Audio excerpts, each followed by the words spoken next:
Znači, moj umjetničko ime je Krešo Bengalka, dolazim iz Splita i bavim se rap muzikom. Sjećam se jako malo jer sam se dobro bija prije toga sabija, ali sjećam se da je bilo odlično, brate. Da je bilo vrela, da je bila atmosfera i da je bila kupka od znoja, brate, i da je bilo odlično.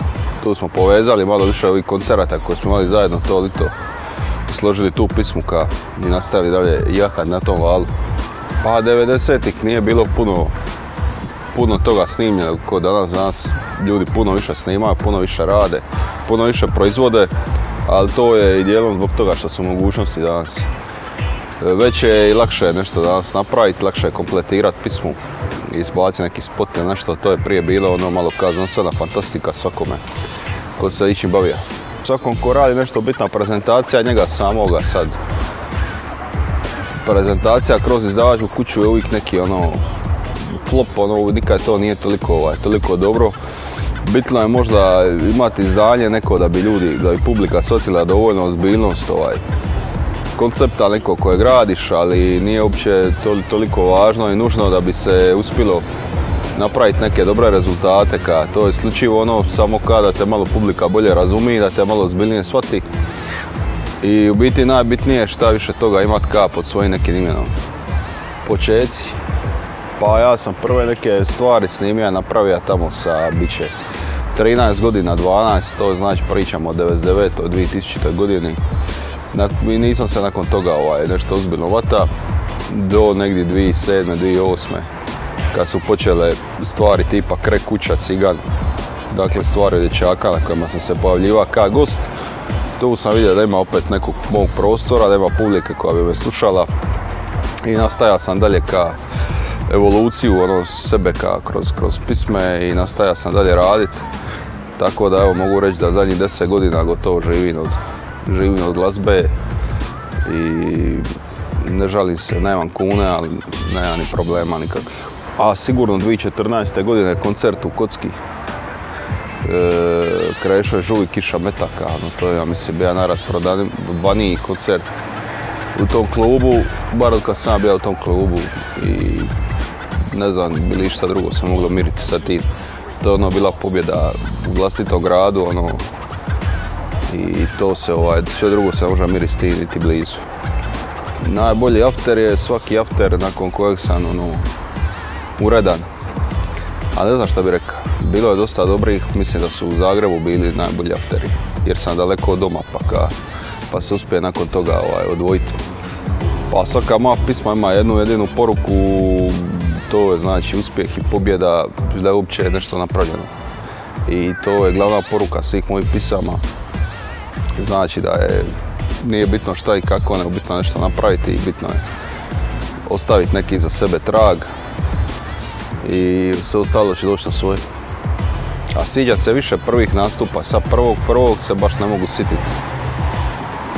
Da sjećam se, znam da bi znao tekst cijeli, da bi ostajao bez daha, da bi mi glas pukao na trećem stihu i kaj svakome brade.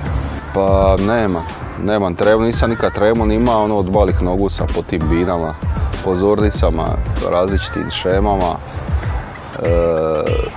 Tako da nema, jedan put sam možda ima neku baš jaku tremu u životu. Ovo drugo sve kao samo je odrađivački, krenem i radim, znam koje je moje mjesto, šta sam disan i nema problema. Pa najlakše mi je nastupati tamo gdje publika poznaje moje pisme, znaju mi tekstove, to nije bitno sad šta je, koji je to grad, to Split, Rijeka, Zagreb, Beograd, Ljubljana, šta znam, Sarajevo.